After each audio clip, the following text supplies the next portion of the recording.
沉默的办公室俯瞰着横信精密，如巨型钟表般精准运行的车间。20年来，这些由他参与设计的闪烁着冷硬金属光泽的自动化流水线，是他的勋章，也是他的牢笼。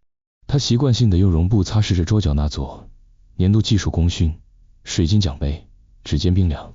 镜子里，剪裁完美的藏蓝西装包裹着日渐松弛的身体，眼神深处那点曾被称为锐气的光，早已被经年累月的标准化流程和安全操作规范磨成了温吞的疲惫。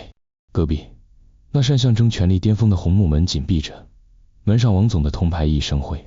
当年，他和老王两个青涩的技术员，就是蹲在这门外，听着里面决定命运的嗡嗡地狱，手里攥着发烫的技术革新草图。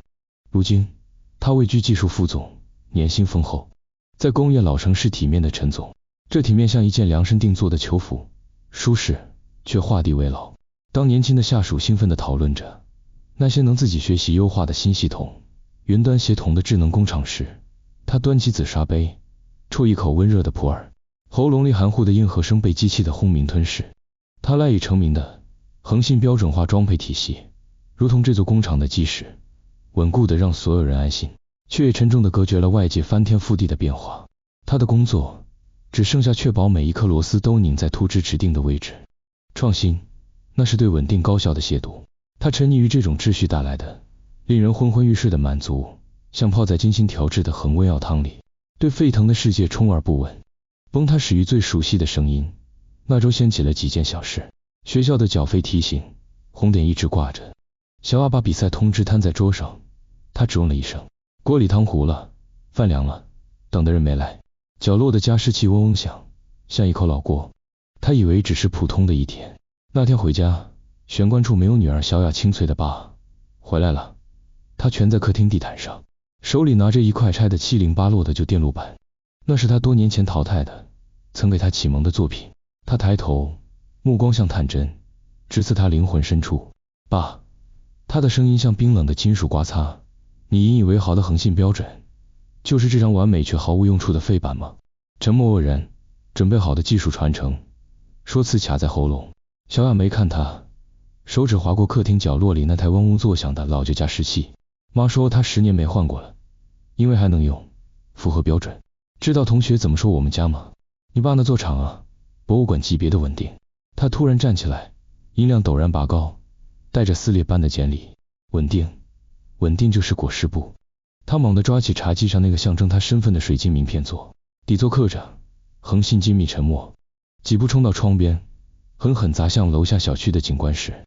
砰一声脆响，水晶碎片和雪白的名片如绝望的致歉，在暮色中纷纷扬扬。那一刻，沉默清晰地听到那曾包裹他大半生的名为秩序的精致琥珀，在下一代冰冷的现实锤击下碎裂成渣。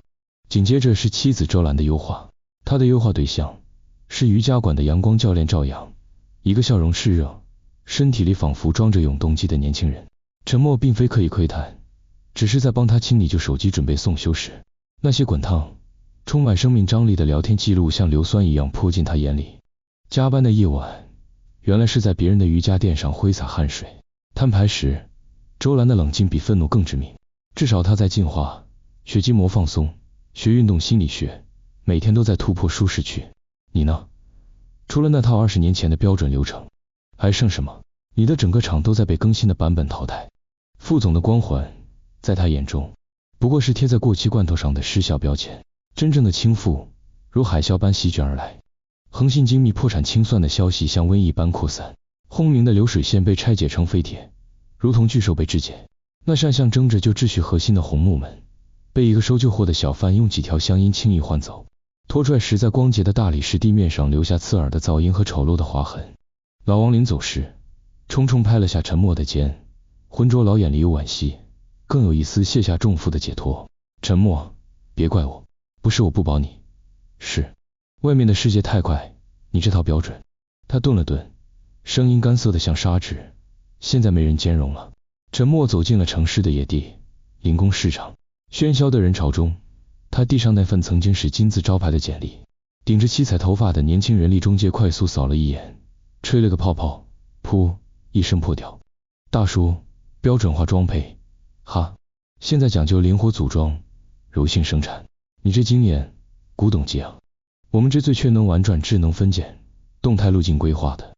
最后几个词像淬毒的钉子，将陈默最后一点残留的尊严钉死在现实的耻辱柱上。副总的头衔，在以敏捷、响应、生态位为关键词的新规则里，轻如鸿毛，坠入泥沼，活下去成了唯一的底层代码。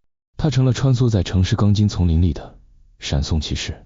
45岁，套上廉价的亮黄色马甲，跨上借来的二手电驴，在车流的缝隙中笨拙穿行。汗水模糊了视线，头盔下蒸腾着屈辱的热气。在一个拥堵的路口，旁边一辆炫酷跑车的车窗降下，副驾上一个打着唇钉的年轻人探出头，笑嘻嘻地晃着手机。大爷，送餐啊，辛苦辛苦，不过下次下单我肯定选无人配送，又快又稳，永不迟到。您这也算体验生活。哄笑声混合着引擎的咆哮远去。陈默没有愤怒，只觉得一种被时代彻底隔失掉的荒谬与冰冷。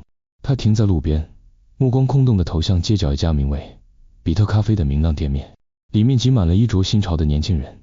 咖啡杯旁的手绘板上跳跃着诡异流畅的线条，激烈争论着动态补偿算法、自适应学习率优化。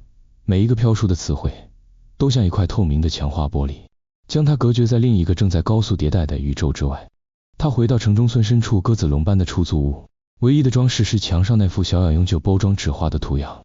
一个穿着笔挺西装的小人被困在一个由无数精密齿轮咬合构成的巨大迷宫中心，无论朝哪个方向伸出触手般的线条，都被冰冷的齿轮边缘阻挡。沉默看着那画，喉头涌动。那被困的徒劳挣扎的小人，不正是他自己吗？迷宫就是他的标准，他的秩序，他的局部最优。刺耳的电话铃声撕裂了小屋的寂静。警察冰冷的通知，小雅为了攒实习保证金，在未备案的创意市集摆摊卖手工饰品，被市容突击检查扣下了罚款800。陈默翻遍了所有口袋，凑出的零钱带着汗味和油腻。喂，周兰。小雅他电话那头是周兰同样疲惫的声音，夹杂着背景里赵阳不耐烦的催促。陈默，我现在真拿不出。赵阳他开了新馆，资金链崩断了，刚投的钱全陷在里面，最后一丝稻草断裂。陈默坐在派出所冰冷的铁椅上，看着周遭的混乱，第一次如此赤裸地感受到自身存在的稀薄，像一个被淘汰的冗余零件。一个年轻警察走过来，甄师傅，手续办好了，你女儿可以走了，有人替你缴了罚款。谁？陈默茫然。一位姓王的先生，说是你老领导。走出大门，昏黄路灯下，老王靠着辆半旧的老款国产电车。沉默。老王的声音沙哑，没了昔日厂长的腔调，只剩下一种历经沧桑的直白。那套标准迷宫，出口早就堵死了，想活得学会在野地里刨屎，自己砸墙。没有煽情，没有画饼，我弄了个小作坊，接点大厂看不上的脏活累活，帮人改装淘汰的旧设备，让他们在新系统里苟延残喘。缺个能看懂老图纸、理顺混乱流程、盯现场的人。活儿糙，钱少，还得从头学怎么让一堆残废零件互相理解。干不干？这不是橄榄枝，更像是一把丢在泥水里的冰冷的求生锤。沉默看着老王被路灯拉长的影子，又回头望了望派出所铁门里隐约的光，点了点头。没有热血宣言，只有一种认命后的沉甸甸的重量。沉默搬进了老王作坊楼上的储藏间，墙上贴着小雅那幅齿轮迷宫涂鸦，床头放着一本封面褪色、边缘卷起的机械故障诊断与应急维修大全，旁边是小雅留下的一个简易护目镜和一张字条：爸，碎屑伤眼，保重。没有温情脉脉，只有笨拙的关切。于是45岁的陈默开始了他的野地生存。作坊里弥漫着既有金属粉尘和汗水的混合气味，他被一群闻着花臂、满嘴黑话的年轻野路子急攻包围，白发显得格格不入。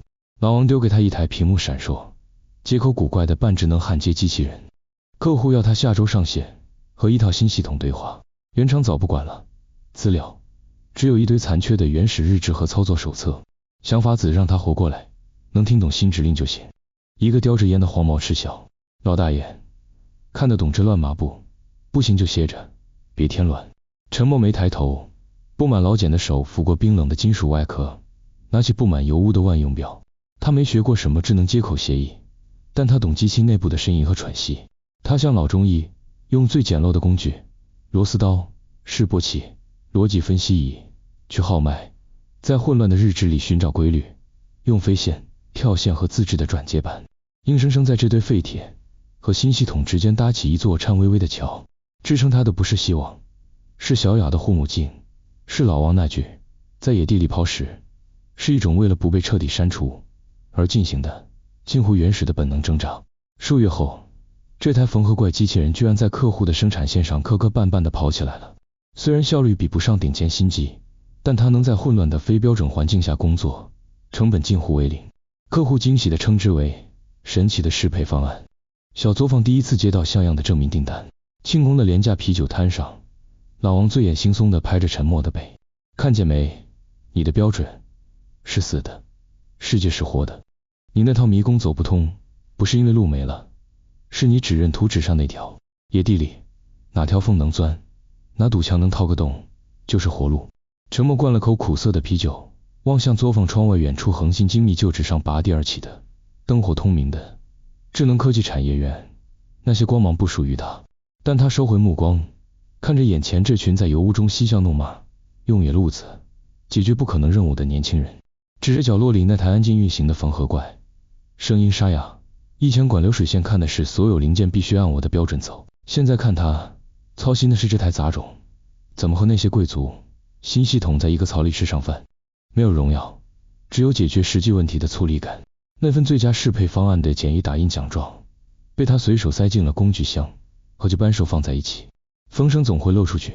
前期周兰在瑜伽馆新扩张的华丽更衣室里，听着会员们闲聊本地产业新闻。一句那个把废铁变宝的陈师傅听说就是以前恒信的陈总，让他如遭雷击。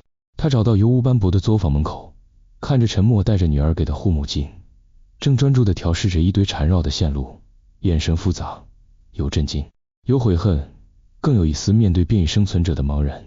陈默，我那时真是瞎了眼，被新潮晃晕了我们。陈默摘掉护目镜，脸上沾着油渍，神情平淡如水，既不怨恨也无炫耀。他看着这个曾共度半生的女人，像看一件曾经熟悉如今却接口不兼容的旧设备。周兰，过去了，你要的不是我，那时我们尽其所能，路指向前。他的话里没有控诉，只有一种穿透世事的冰冷的逻辑。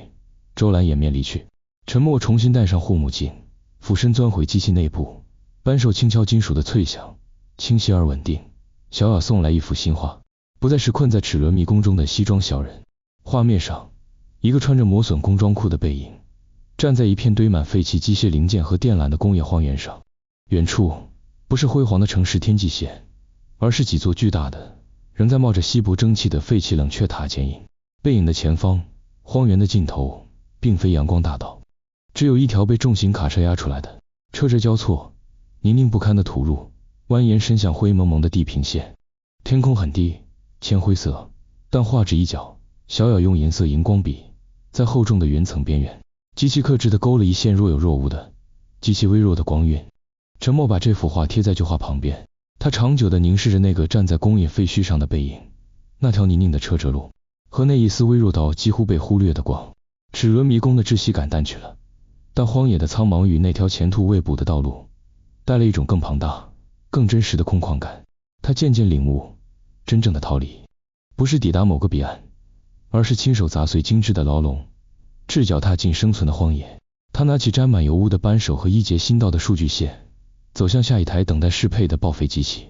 他只是行走在这片野地上，寻找下一个能钻过去的裂缝，或者能砸开一个小洞的薄弱墙壁，仅此而已。